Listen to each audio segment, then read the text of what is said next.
paga de advogado feliz, mas quando chega em casa chora, né? Eu sei que você chora, tá aí bancando de advogado associado, mas sabe que é empregado, mas tá ficando silenciado que é para não perder o status.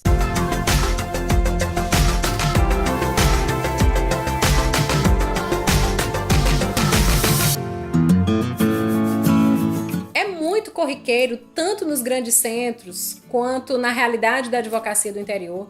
Nós vemos escritórios de advocacia que maqueiam relações de emprego com contratos de prestação de serviço com supostos advogados associados. Mas, de fato, eles atuam como associados ou como empregados? Então, saiba se você está sendo tratado realmente como advogado associado ou como empregado. O provimento 169/2015, editado pelo Conselho Federal da OAB, regulamenta os contratos de associação.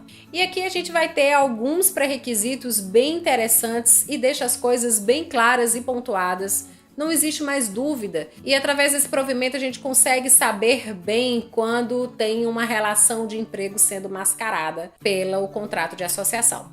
Bem, vamos lá aos principais requisitos.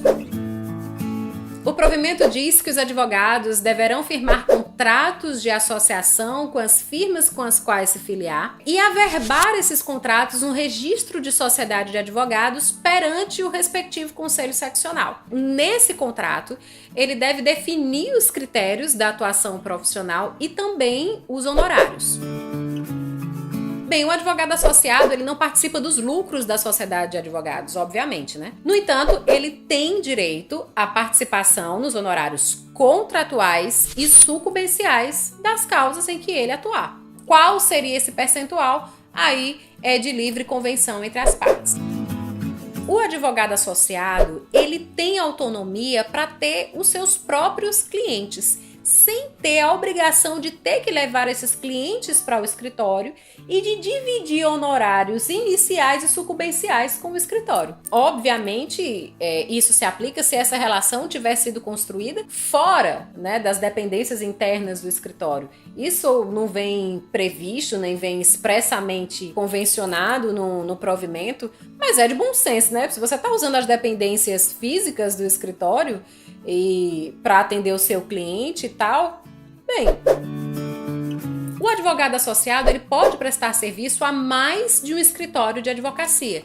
Ele não está condicionado, não está obrigado a prestar serviço a apenas um único escritório, tá? Obviamente que nos contratos de associação podem pactuar uma cláusula de exclusividade. Não é a exclusividade que vai caracterizar a relação de emprego, é a falta de autonomia, é a presença da subordinação. Se de repente essa cláusula de exclusividade, na prática, ela se materializar como uma retirada da autonomia do advogado associado e subordiná-lo ali às condições e ao poder diretivo da sociedade de advogados, aí vai estar caracterizado, talvez, se presente os demais requisitos, uma relação de emprego, tá? Sempre quando eu falo se presente os demais requisitos, são daqueles presentes no artigo 2º e 3º da CLT. E aí você pode se perguntar, que circunstâncias essa minha autonomia ela pode ser prejudicada, essa subordinação ela pode ser caracterizada? Pessoal, olha, isso não devia nem ser alvo da nossa dúvida, não. A gente trabalha tanto com isso, a gente luta tanto pelos direitos do nosso cliente, mas às vezes quando vem na nossa realidade a gente não sabe como reagir.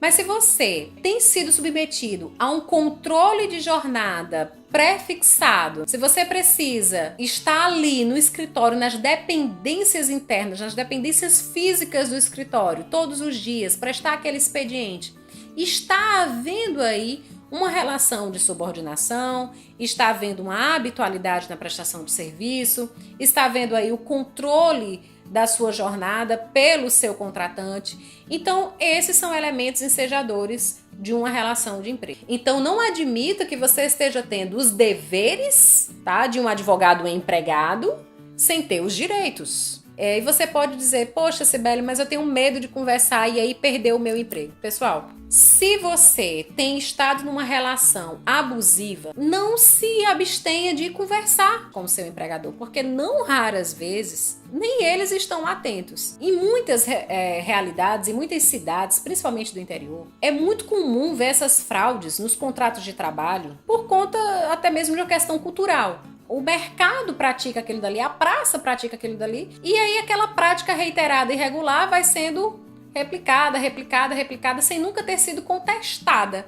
Eu sou um exemplo disso. O meu primeiro emprego no escritório de advocacia, hoje eu vejo que estavam presentes ali todos os elementos caracterizadores de uma relação de emprego, mas que na sua forma ele materializou-se como um contrato de associação, só de boca, porque de fato ali era uma relação de emprego. Mas eu não via neles um dolo, uma má-fé, uma intenção de mascarar uma realidade, de fraudar uma relação. Mas eu tenho muita clareza e tenho convicção de que ali nos faltou informação, tanto para mim quanto para eles. O mercado, a prática da minha cidade era daquele jeito ali e nós absorvemos essa prática e reproduzimos no nosso dia a dia. Mas eu tenho certeza que se eu tivesse de posse das informações que eu tenho hoje, se eu tivesse a época e eu tivesse me sentado para conversar com o meu chefe e exposto as minhas inquietações, as minhas insatisfações, eu tenho certeza que ele teria sanado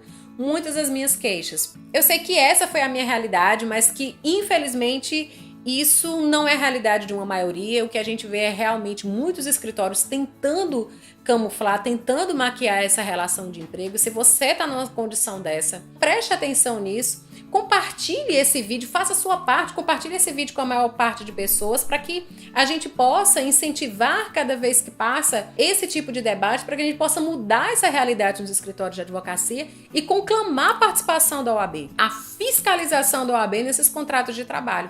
Nós não podemos estar sozinhos, a gente não pode abandonar os advogados em início de carreira, que a gente sabe que estão ali loucos por uma experiência, né? Não pode abandonar esses advogados à própria sorte. A OAB ela precisa estar aí zelando e protegendo essa parte hipossuficiente, que no caso é o advogado iniciante. Deixa aqui o seu comentário, como é que tem sido a sua experiência no escritório de advocacia que você foi contratado. É isso, até o próximo vídeo. Um beijão, se você gostou, deixa aqui o seu like. Essa é a forma de eu saber se eu venho trazendo outros vídeos como esse sobre advogados associados, advogados empregados, sociedade de advogados. Deixa aqui nos comentários também a sua sugestão para os próximos vídeos, tá certo?